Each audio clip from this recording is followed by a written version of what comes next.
Thank you, sir. Thank you for your ruling there. Now, I go to the next point, sir. There is an increase in the PBL support in terms of flying hours also over the earlier PBL model. Even in terms of number of flying hours, the performance-based logistic support that we've got is much better than the PBL service that they had under the MMRC. Again, that was a non-deal, but still if you want to compare, now even in terms of flying hours, we've got a better deal. Then, in terms of industrial support, sir, I want to say the French commitment for the industrial support has increased to 50 years as compared to the 40 years that their non-deal had. So our deal, the intergovernmental agreement, is much better than the non-deal which they keep quoting. So 50 years, we will have full support. Then I go to the next. Additional warranty, sir. I want to say additional warranty that we've obtained is, Sir, what is this? Come on. Listen, yeah. Listen. Huh? Additional warranty, sir. The Indian side could obtain additional warranty for 3 most used aircraft for training. Those aircrafts which will be used for training, 3 of them will have additional warranty cover which we have obtained under the intergovernmental agreement. So, I want to put before you, Deputy Speaker, that the terms that we have got under the IGA are far better in every count: price, delivery, maintenance, industrial support, additional warranty, other than, of course, the weapon package and advanced training, which I am not disclosing here. All right? Then, I come back to talking about one important thing which they repeatedly asked. And Honourable Member Mallikarjunji Kharge also raised this, about, the CAG. I'll tell you this. The CAG is conducting the performance audit of capital acquisition of air systems, including the procurement of medium multi-role combat aircraft and the 36 Rafale. I repeat that line. Let the Congress members listen carefully. The CAG is conducting the performance. Listen here, please, kindly listen. CAG is conducting the performance audit of capital acquisition of air systems, including the procurement of medium multi-role combat aircraft and the 36 Rafale. The complete draft audit report, the complete draft audit report has been received in the Ministry of Defence in December 2018. And the response for the same is under preparation. Now, I just want to be sure that I have addressed the main issues of process about which so many people ask questions. I have given the answers on the process, Indian negotiating team. I have also said about the interference by PMO, which many people raised. Monitoring happens in every PMO about how the works are going. And if that is construed as an interference, I wonder if I take out the record of UPA time interference from the PMO, how many such things will come out. The NAC itself was running the government. Was it a legitimate body? Was that an interference or not? NAC, the National Advisory Council, was running like a kitchen cabinet. Who asked them the question about it? So that is one thing. Then, about the urgency of obtaining 36 aircraft, I've given you an answer. Pricing, I've given you the answer together with what the Supreme Court has said. I again want to go to one point which I have not referred to. Why was the Eurofighter not considered? Sri Kalikesh Narayan Singh Dev raised it. Arvind Savantji of Shiv Sena raised it. I want to give the answer for that. On 14th November 2011, I remember telling that date again, referring to the previous Raksha Mantri. I want to go back to that.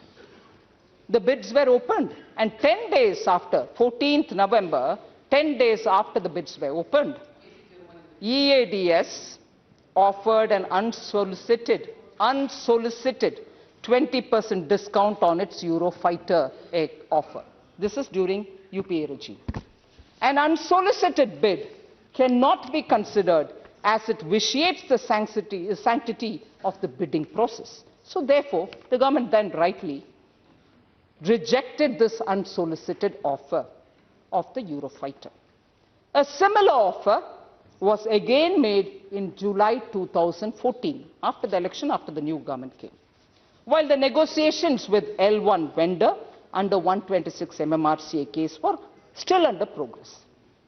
The scrutiny of the proposal brought out that the offer is conditional and the factual inaccuracies with respect to both claims related to the reduction and better net present value. This was an attempt by the L2 vendor to reduce his cost after having known the cost of the L1 vendor, which is grossly inappropriate. Therefore, a fresh selection process would have meant, if we had gone through that route, a fresh selection process would have meant redoing all the technical tests across platforms, which are by their very nature time-consuming and would have delayed matters further and compromised our already fragile air security scenario even more. And therefore, for all those who have asked, why didn't you go to Eurofighter? That's the answer. So I want to be clear that I've answered even that question which were raised by few members. One other question which floats around very easily and which is repeatedly asked. Qatar had procured Rafale at cheaper price. Why is yours not cheaper? I want to tell you, Madam Speaker, I want to tell you, there are different unauthenticated figures in public domain. It can relate to any country. In the absence of a detailed account about the package, including payment terms, associated weapon and equipment, maintenance terms, offsets, etc., a comparison with some other country's price, even if it relates to the same manufacturer, a comparison is difficult and can be misleading.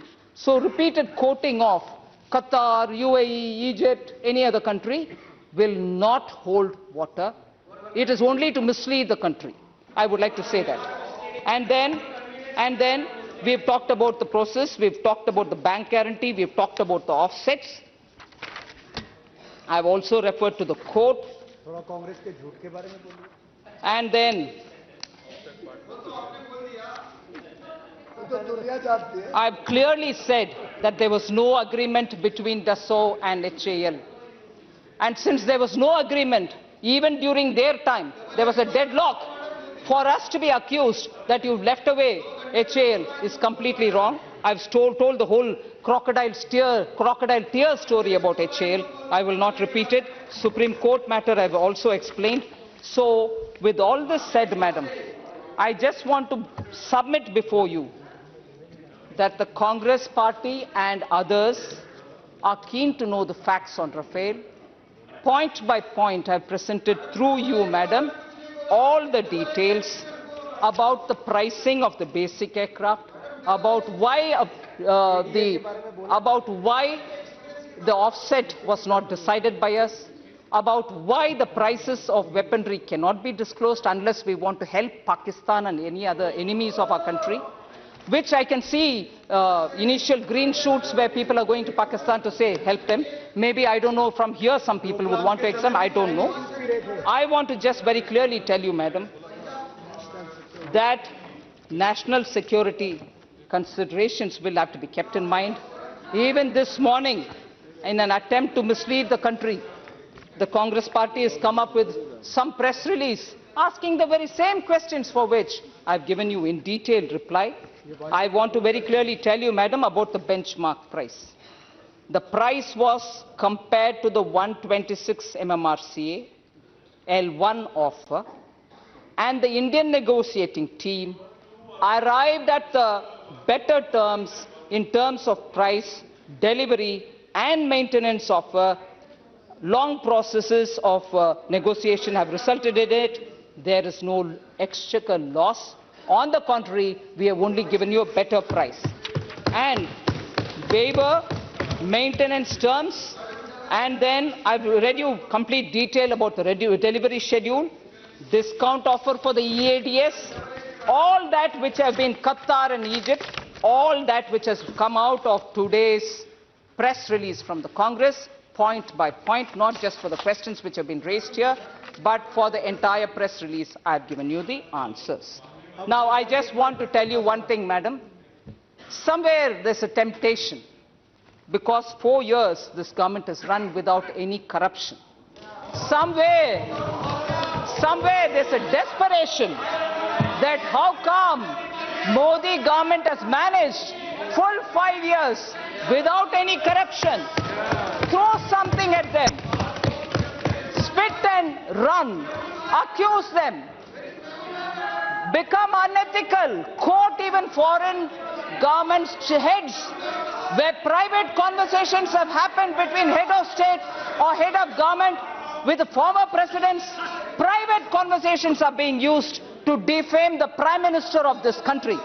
If anything, even in international relations, serious issues will be raised about what conversations happen between the opposition leaders with them. One, you tell us here that you're not talking about matters which are internal to India. You go discuss, quote that president saying he called you a thief. You quote that president without a proof, and you say so-and-so president told me that Indian Prime Minister is a thief. Show us the proof. Show us the proof of that conversation with him. Otherwise, don't quote. With this kind of an attitude, madam, I would want authenticate, and above all, I want to say this, madam. Defense Ministry has run without dalals all the 5 years under Modi ji. We have taken critical capital acquisition decisions. Not one delay is happening. No pending acquisition is on the list. Now, if desperately, and I hate to say this, in the same breath, I do not want to talk about Bofors, because Bofors was a scam. Rafale is not. Rafale is a decision taken in national interest. And I will also want to say this. Bofors brought them down. They lost an election. Rafale will bring us back. Rafale will bring Modi back. Rafale will bring Modi back to have a new India. Rafale will bring Modi back to build a transforming India. Rafale will bring back Modi to remove the corruption which is stinking all around Congress party. Thank you for giving me this opportunity, madam, for putting all the facts before you.